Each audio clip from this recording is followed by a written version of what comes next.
Merci au ministère de nous recevoir. On va avoir l'intervention de Benoît Vallet qui est un peu en décalé. Il est en réunion avec la ministre. Il va nous rejoindre dans une petite demi-heure. Par rapport au ministère aussi, un grand remerciement à la DGS et de la part, pour Sandrine Perrault et Denise Bauer, qui est notre correspondante depuis des années sur les passes. Et merci pour toute ton action pour le développement de nos passes sur tout le territoire. Un grand remerciement aussi à nos partenaires qui nous ont permis d'éditer des livrets, d'avoir cet accueil et en particulier la qualité des livrets grâce à ISM Interprétariat, à Humanis et la Fondation de France.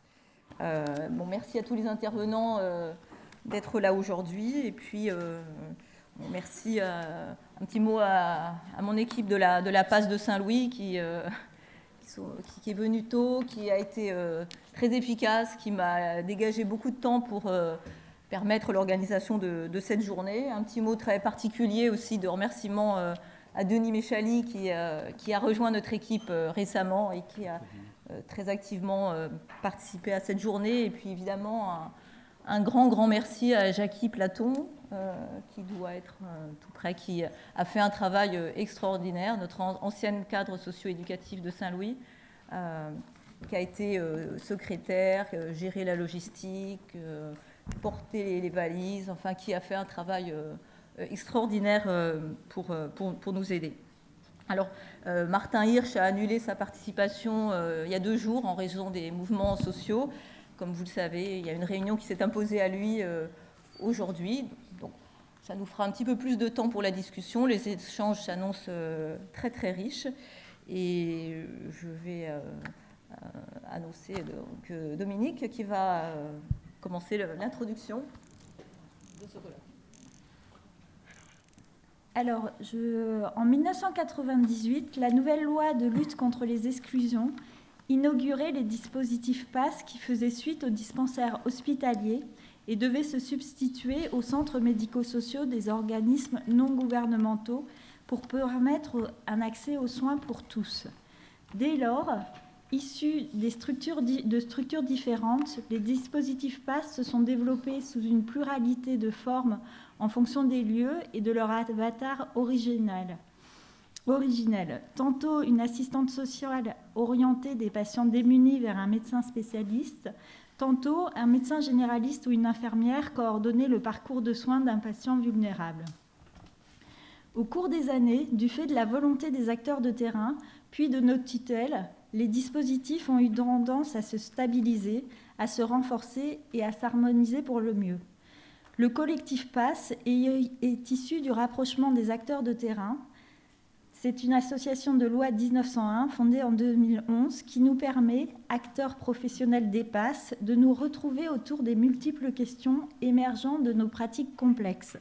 Les réunions du collectif PASS ont été l'occasion d'interrelations fructueuses entre des acteurs PASS, des associations non gouvernementales, de nos tutelles et des chercheurs en sciences sociales et en santé publique. La mise en perspective des réalités de terrain avec des concepts théoriques commentés par des représentants des sciences humaines a été particulièrement enrichissante. Elle a permis la mise en place d'un cycle de formation en 2014 et 2015 sur le thème « Soigner l'humain » dont le colloque est aujourd'hui l'aboutissement. Nos dispositifs PASS de service public et dispositifs de droit commun sont dédiés à la réintégration dans un parcours de soins des personnes qui en sont exclues. Ils incarnent de manière évidente la dimension politique de la santé telle qu'elle est définie par Didier Fassin dans son étude de l'espace politique de la santé. De nombreuses questions que nous avons lors de nos réunions révèlent les différents registres du politique, qu'il soit local ou national. Nous sommes, acteurs des PASS, régulièrement confrontés à des injonctions paradoxales entre les déontologies professionnelles, les logiques institutionnelles, nos missions de santé publique, les réglementations de différentes administrations et l'application de lois ou de circulaires modulables en fonction des lieux. En effet, Comment faire pour prendre en charge notre file active avec un budget restreint? Que faire pour certains patients qui n'ont pas de droit potentiel et n'ont pas accès au plateau technique dans certaines passes? Et que faire quand la demande de soins des patients démunis dépasse largement l'offre disponible? Notre activité incarne aussi une pratique complexe de la prise en charge de personnes doublement vulnérables. Les personnes ayant recours à nos structures sont dans des situations de vulnérabilité sociale auxquelles s'additionnent celles engendrées par la maladie. Ces différentes catégories de